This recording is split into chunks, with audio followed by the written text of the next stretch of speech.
Hey guys, Will here. Just thought I would show you this 2000 point Orc Army. As you know, on the channel recently it's mostly been my Space Marines because that's what I've been playing, so that's what I've been videoing. But got a game tomorrow night with my Orcs, 2000 points, against Sam's Khorne Demonkin army. So yeah, just let's see what I've got in the list, and I'll talk a little bit about the tactics that I'm going to use with it as well. So this is 2000 points of Orcs from the Evil Sons clan, so they're all fast-moving Call to Speed style units. Starting down here, we have my war boss. He is in mega armour and has the lucky stick and cyborg body, give him a little bit more survivability, and yeah, he's going to be my warlord, and it's just a complete beat stick in combat. And just to give him a bit of extra power, he's accompanied by 5 knobs in mega armour. These haven't really got any upgrades on them, they're just your basic mega armoured knobs. And the whole idea of this squad is they ride forwards in their battle wagon, which has got extra armour and a reinforced ram to get it forward faster, and they're just going to smash face. Just charge, you know, the biggest, baddest target they can find and kick its arse in combat. Obviously, there are one or two things they have to be careful of.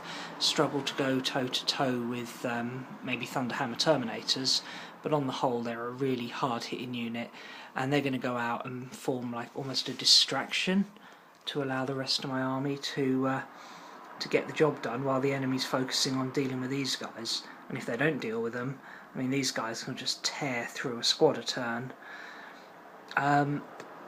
That's like my main spearhead, but they're going to be backed up by this squad of bikes.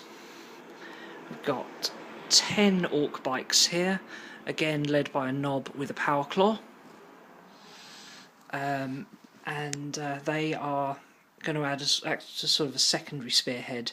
Very fast moving, a lot of Dacca from the shooters, and, you know, not a bad bit of punch in combat, backed up with the survivability of toughness 5, 4 up armour and the option of a jinx save.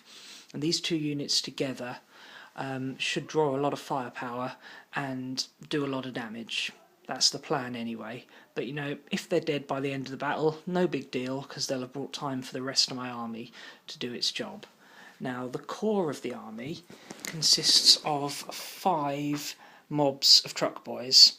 Each of the trucks is just bare bones with a big shooter and no other upgrades. And the squads, we've got 1, 2, 3 of sluggers and choppers, led by knobs with power claws and boss poles, and they are going to kind of use their manoeuvrability to pick their fights. You know, 10 boys or 12 boys, it's a decent unit against non-combat units, but slam them into a tooled up combat-orientated Space Marine squad or Eldar aspects with a combat focus, they're going to get butchered, so they've got to pick their fights. But they've got the speed to do that, and against tougher targets I can throw 2 or even 3 mobs into a single target to, you know, leverage their numbers. But these guys are also really important for securing objectives, using combined arms detachment here, so all these guys have objectives secured, and we tend to play maelstrom missions, so having a lot of units that can score is really important, because you never know where and when those objectives are going to pop up. The trucks are amazing for this. 5 trucks, all with objectives secured. That means that once they've done the job of getting the boys out, yeah, okay, 3 or 4 of them might be blown up, but the surviving 1 or 2, you know, your opponent's not going to want to waste shots shooting a truck that's already empty. They can just pop around, stick on objectives, score you the points, and could win you the game. The final 2 trucks here, as you can see, aren't loaded with slugger choppers, but these guys have got shooters. These are going to sort of more hang back and try to get objectives sort of more in my deployment zone midfield rather than pushing forward. They've got a big shooter upgrade and a knob with a boss pole to give them a little bit of extra firepower and survivability. I've got 2 squads of them, and I've got here my Weird Boy as well. He's obviously a second HQ choice, and he's been upgraded to a level 2 psyker, so I get 3 powers to shoot, to use, potentially using all 3 every turn. And he's going to stay with the shooter boys more because most of his powers tend to be ranged weapons, magic missiles as they were, and so he's going to stick back and offer supporting fire with them. And this kind of these 5 units really represent the core of my army, the things that are going to give it mass and allow it to secure objectives and do the grunt work basically. But none of these units I've shown so far have really any options to deal with armour at range, so I've added some fire support units. Now these guys here, they can get into combat, they can take down the rear armour of vehicles, but these next 2 units are about taking out armoured threats at range. So first up we've got 10 tank busters. No other upgrades, no knobbing here, just straight up 10 guys with rocket launchers and melter bombs. And they ride in their own truck, which I've customised from a Chimera. And again, they'll tend to stay back with the shooter boys, trying to get cover.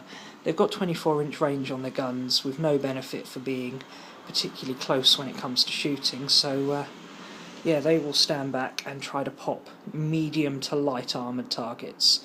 I know they're not going to take down a Land Raider. If I come up against a Land Raider, they're going to have to get into melee with it. But at range, they can pop dreadnoughts, rhinos, wave serpents, all that sort of stuff that you commonly see out and about on the battlefield.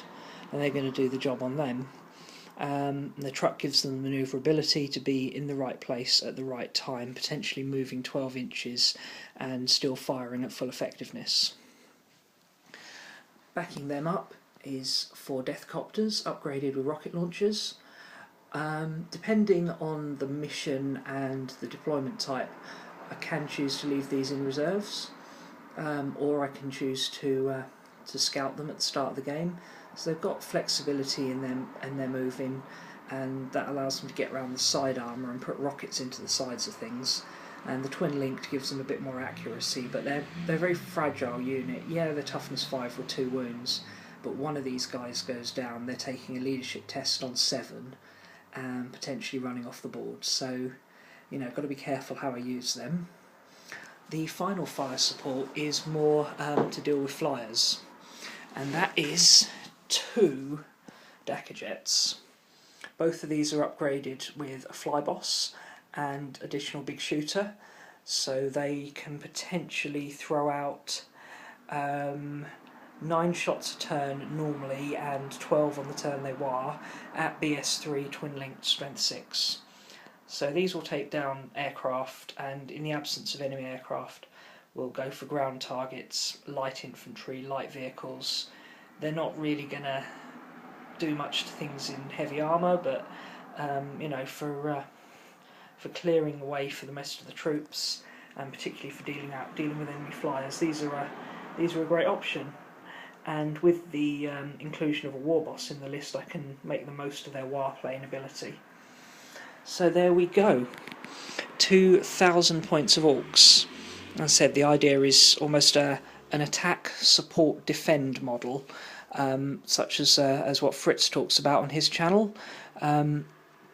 So you've got the war boss and the bikes acting as the sort of attack element to do the damage and draw fire. Then the support is the Dacca Jets, the Deathcopters, and the what they're called, tank busters, to take out the hard targets and basically deal with the things the other units in the army can't deal with. And then finally, the boys. Now they're classified as defend because their job is sort of to hold the line and hold objectives, but they're a very aggressive defend, which is quite frankly what you'd expect from the orcs. There's no hanging back. These guys will charge forward, get in your face, but they'll do it while holding their objectives, particularly making the most of the objectives secured on those trucks. Now, those of you who've been paying close attention will notice that I have 4 fast attack choices in this list: the Deathcopters, the Bikes, and the Dacca Jets, which would make it an illegal list. But what I'm actually doing is running 2 combined arms detachments here. So the War Boss is leading one, the Weird Boy is leading the other, and I've got enough troops choices to split between them, which allows me to run the extra fast attack choices. I could actually legally put another 2 Dacca Jets in this, and it would still be legal for slots. Obviously, I'd be nearly 300 points over, but you know, slots wise, it would be fine.